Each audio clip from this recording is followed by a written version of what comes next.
as somebody that now has wisdom of hindsight, is there anything you can tell your daughters that will prepare them for the adventure that they're going to go on? Because they don't know, right? They're in their books, or maybe they've had a few experiences with patients. But is there anything you can say ahead of time to let them know what's about to happen? Well, I look back at my training and things that I listened to or didn't listen to from mentors. I remember when I was chief resident listening to Steve LaFrac at Washington University, who was head of the training program that I was part of, a wise man, lovely, compassionate man, but brusque at times. So he was talking to the incoming interns. So these are people who just graduated from medical school and now they're starting their internship, in this case in internal medicine, prior to going on and becoming internists or primary care physicians or specializing in branches of internal medicine.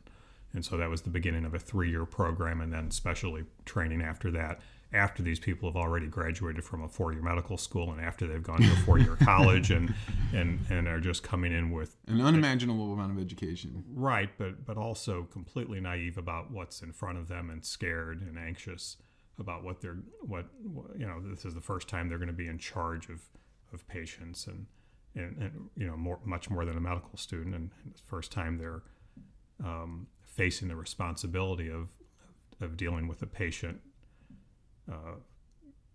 patient's needs and physical needs and sometimes making life and death decisions and such. And so what he said to them was you guys are the cream of the crop. You have always, from grade school on, you have made straight A's. You've always been considered the most brilliant of your class. Everybody knew, who you were.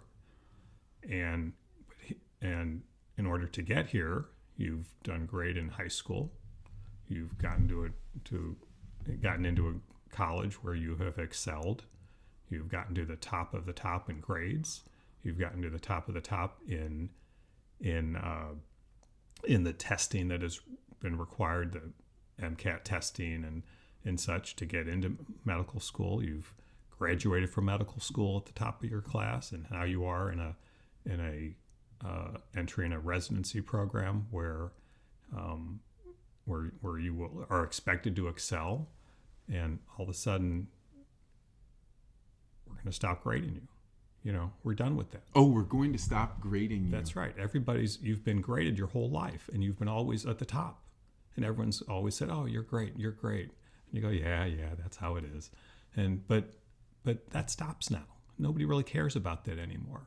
What do you care about? You care about you care about being right, about taking care of people, making the right decisions for them. Grades don't matter anymore. They don't even exist. And whereas up until now, you've been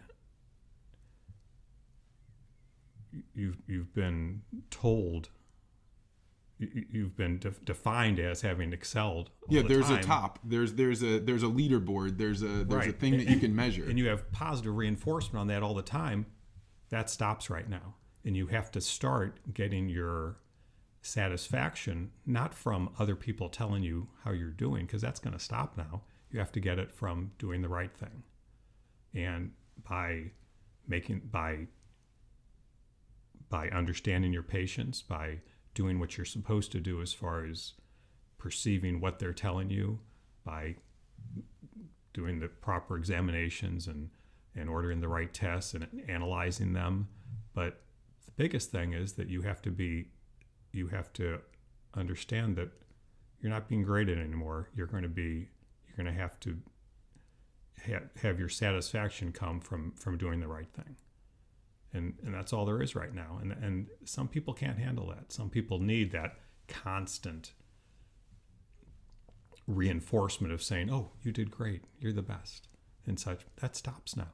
And you have to get that satisfaction now from not just being correct, but by knowing that you've done whatever you can to help that person.